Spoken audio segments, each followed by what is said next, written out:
Welcome back, everybody. I appreciate you being here and taking the time out of your day to visit this channel. In case you haven't already figured this out, my name is Jean Pam, and I have trained dogs for 56 years, and at this point in time, I am in semi-retirement. I live with a pack of 8 dogs, and as you might be able to see them moving around there in the background.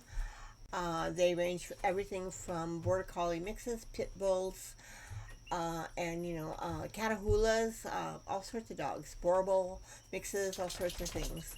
My dogs are all rescues. Hey, speaking of border collie mixes and terrier mixes, hey Peaches, hi Peach. Oh, hi baby. What you up to, huh? There's my girl. She just went under the desk. Now, today this video I'm going to talk a little bit with you about something that a single dog or a double dog pet people don't really understand. As I have said, if I live with a pack of 8 dogs, and my dogs have many different mixes, breeds, temperaments. All of them have their own personalities, which all dogs do, and they come from a variety of backgrounds. And what I want you to understand is that having so many dogs living in an area like I do, as you can see, they're here in my bedroom, and they're free to come, go, lay down, do whatever the heck they want to do. There is a very fine line when you're working with such dogs. For some, such as Odie, regarding aggression, you have to do things that YouTube may not approve of. The positive only people, they haven't got a clue. Okay, they really do not have a clue. When you're dealing with aggressive breeds like I do, sometimes you have to get physical. Sometimes you raise your voice. Sometimes you grab a collar and you lead that dog off to a kennel and they're stuck there for the whole day.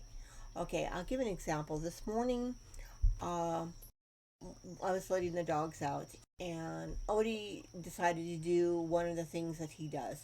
He is a Borbal and Pit Bull mix. Okay, so if you know anything about dogs, you know where I'm going on this. They could be extremely stubborn and zero patience, and they're going to do what they're going to do. Okay, whatever they want to do. And Odie is over 70 pounds now. And I am 4'11", and in case you didn't already figure this one out, I'm 70 years old. So I was letting the dogs out, and since there's been a problem with pigs around where I live, I'm here in Hawaii. I'm on the Big Island, and the area that I live in is in the forest, in Fern Forest. So that kind of gives you an idea of where things are. We have a huge problem with wild pigs here. Anyway, so this is the time of year that we have a lot of new pigs being born. And so the sows and the boars are, unusually aggressive. Ran into problems with them in the past that have nearly cost my dogs their lives. But anyway, so what I have to do is that now I have to let almost all the dogs out one at a time on the cable so they can go out, go potty, and then come back in. It's a simple reinforcement of safety. Okay, they may not do anything, but then again, it's a just in case measure. So anyway, I was letting everybody out, and Odie decided to go into my kitchen and leave a dump. I caught him right in the middle of it, so I went in there, corrected him, and then he turned and decided that he was going to growl at me. Okay, so we have an instant problem here because he's a gnome biter. Before I got him, he had extreme aggression issues before I got him, so I had to deal with that, and I didn't touch him or anything, but he got scolded very firmly with it, and then he was sent to his kennel. The situation called for that because I got the hard eye stare from him, and it is all the other dogs immediately turned that were in the front room, because I have to take the dogs in the front room. They can see into the kitchen from where I am. There's a small gate there. That is a visual. It doesn't really do much of anything, but it's a visual boundary for them. Okay, so all of a sudden everybody's at the gate watching. How am I handling this situation?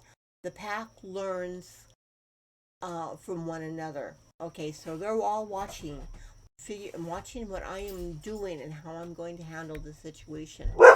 Well, I ended up getting Odie. What is it? What is it, you guys? You're making noises back there. Anyway, so I ended up having to get Odie and get him immediately into his kennel. And oh, in case you didn't notice, guys, I have very happy dogs. Anyway, so I got him in the kennel.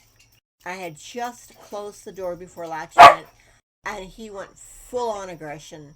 He started biting at the bars and barking at me and growling at me, and hard eye stare. So everybody is listening to this. I dealt with it. YouTube would not have appreciated it, but the dog stayed in there. I returned to the front room and continued letting the rest of the dogs out. I gave him some time to come down. She's just playing, folks. It's nothing scary back there. They're just playing. All right, and Odie, I believe. Odie, where are you? Good boy, good boy, good job. Okay, he's the one laying down. He's the black dog with the white chest, and he's generally, I get along with him really well, but ever so often he will do this kind of thing. And it's very important that the other dogs see how I'm handling things. Okay, it could have easily become an extremely dangerous situation. Um, when you have a pack of dogs, you may have heard the term pack mentality. Well, it's a real thing, folks. When one dog reacts, all the other dogs react. When I first got Odie, uh, there was a real problem with aggression.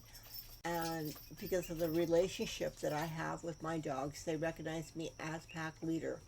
Okay, and one of their instincts is you protect the leader at all costs.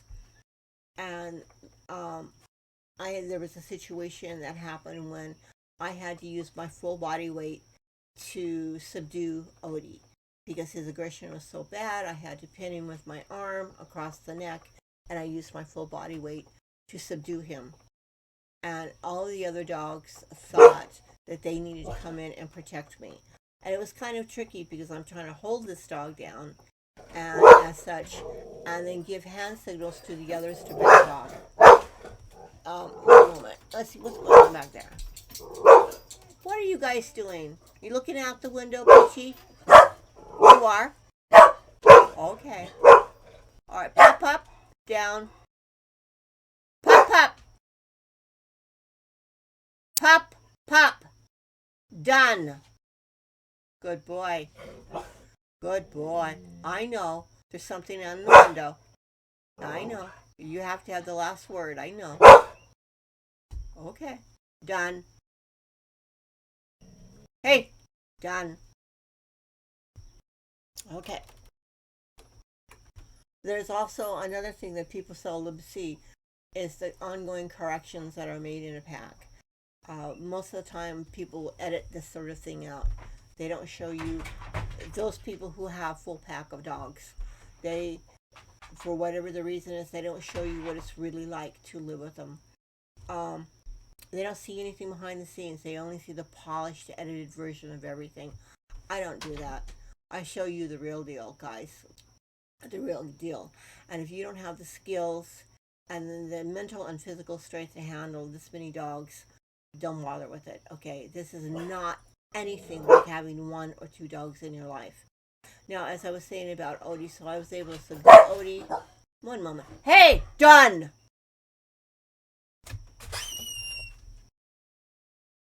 Pop up, done. I'm sorry. Pop up is a teenager, and like most teenagers, they have to have the last word. He's an adolescent.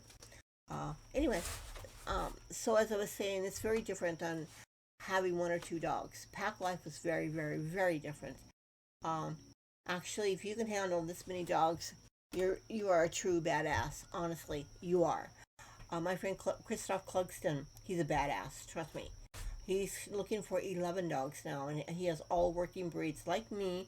He has were bred for working, for guarding, for sled pulling. These guys are the real deal. We're not talking about lap dogs here. We're not talking about the cute little Pomeranians or anything of that nature. So, anyway, guys, I just wanted to put that out there. Sometimes you just have to come down really hard on a dog, and YouTube, you can't put that on YouTube. You just can't. It's about behind the scenes.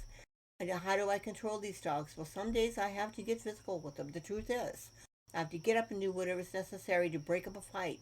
I have to get up and do whatever is necessary to reestablish who's actually in charge here. Because if all the dogs watch and they see, I mean, they see the strength, they see the power, they see who's in charge, they see who's really on top. And it's a very primitive thing, but it's just the truth. Okay, that's what they do. That is why you end up getting a pack of dogs attacking people. That's why you have a pack of dogs that may or may not obey a single person, because the dogs are taking the signals. Who is the strong one? Who is the weak one? And it's just the way it is, folks. It's just the way it is. You cannot be weak-minded. You cannot be a physically weak person. Um, you know, when you're working with a pack of dogs. Thanks, guys, for watching. I'm just giving you a heads up here to let you know what it's really like. All right, guys, take care now, and I appreciate you being here. Hey, give me your thoughts, ideas below. I would appreciate that. And do keep in mind all but two of my dogs have severe aggression issues. Thanks so much, guys. We'll talk to you later. And remember, if you don't train him to do the right thing, you are training him to do the wrong thing. And if you're not a pack leader, your dog will become the pack leader. Take care now. We'll see you next time.